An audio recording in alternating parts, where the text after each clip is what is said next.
হযরত আসিয়ার ঈমান আল্লাহ তাআলা আল্লাহর কালামে আলোচনা করেছেন।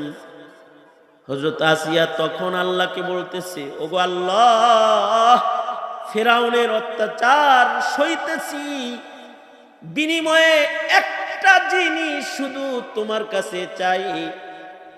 ওগো আল্লাহ, ওগো মালিক, তুমি তোমার কাছে আমাকে একটা ঘর বানায়া দিও, তোমার কাছাকাছি যেন একটা ঘর আমি পাই। আল্লাহর রাসূল সাল্লাল্লাহু আলাইহি ওয়াসাল্লাম যখন মিরাজে গেলেন, মিরাজে যাওয়ার সময় এই বনি ইসরাইলের নবীদের আগমন সবচেয়ে বেশি ঘটেছে ফিলিস্তিনে। আল্লাহর রাসূলকে আল্লাহ তাআলা বুরাকে চড়ায়া মসজিদুল হারাম থেকে আকসায় নিলেন, লিনুরিয়াহু মিন আয়াতিনা।